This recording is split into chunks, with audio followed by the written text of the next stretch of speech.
আল্লাহু আকবার,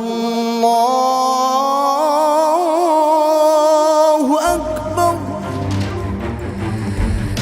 আজানের সুমধুর সুরকে ভারতে বলা হচ্ছে শব্দ দূষণ।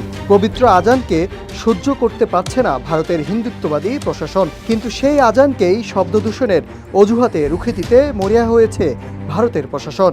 আজান যুগের পর যুগ ধরে এই সমুদ্র ধ্বনি ছুঁয়ে এসেছে মুম্বাইয়ের আকাশ, স্পষ্ট করেছে মানুষের হৃদয়। ভারতের ধর্মনিরপেক্ষতার দাবি কি শুধুই কাগজে কলমে? মুম্বাই শহরে প্রায় 1500 মসজিদ সহ নানা ধর্মীয় উপাসনালয় থেকে লাউড স্পিকার সরিয়ে নিয়েছে পুলিশ প্রশাসন। শব্দ দূষণ রোধে এমন পদক্ষেপ নেওয়ার কথা বলছে সরকার, কিন্তু প্রশ্ন উঠেছে, সত্যিই কি এটি পরিবেশ রক্ষার পদক্ষেপ, নাকি সংখ্যালঘু মুসলমানদের ধর্মীয় অধিকারে হস্তক্ষেপ?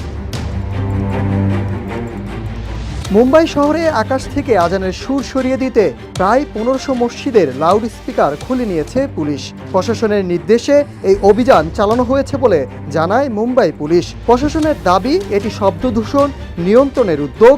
কাশ্মীর মিডিয়া সার্ভিসের এক প্রতিবেদনে এই তথ্য জানানো হয়।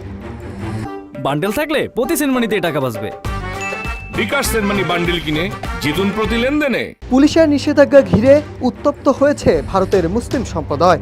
মুম্বাই আকাশে যেন ভেসে আসছে প্রতিবাদে এক নতুন সুর। বিষয়টি নিয়ে সংখ্যালঘু মুসলিমদের এক প্রতিনিধি দল সাক্ষাৎ করেছে মহারাষ্ট্রের উপমুখ্যমন্ত্রী অজিত পাওয়ারের সঙ্গে। मान लो कि 780 मस्जिदों ने लाउड स्पीकर निकाल दिए हैं, पुलिस सभी को परमिशन दे रही है। তারা দাবি করেন, শুধুমাত্র ভারতের মসজিদগুলো টার্গেট করেছে, যেখানে অন্যান্য ধর্মীয় উৎসবে তেমন কোনো বাধা নেই। মসজিদের মাইকে আজানের নিষেধাজ্ঞা ভারতের ধর্মীয় সংখ্যালঘু মুসলিমদের উপর সরাসরি আঘাত। এদিকে মুম্বাই পুলিশ কমিশনার দেবিন ভারতী স্পষ্ট করে বলেছেন, যেসব স্থানে লাউড স্পিকার সরানো হয়েছে সেসব স্থানে আর তা পুনঃস্থাপন করা যাবে না।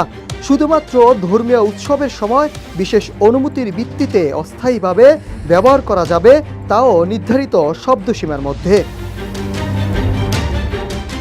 বিশ্লেষকরা বলছেন, বিজেপির রাজনৈতিক স্বার্থ চরিতার্থ করতেই এই পদক্ষেপ। কারণ আজানের মতো পবিত্র আহ্বানকে শব্দ দূষণ বলে দাগিয়ে দেওয়া শুধু ধর্মীয় স্বাধীনতার উপর হস্তক্ষেপ নয়, ভারতের সংবিধান ও ধর্মনিরপেক্ষতার মূল চেতনাকেই অপমান করা।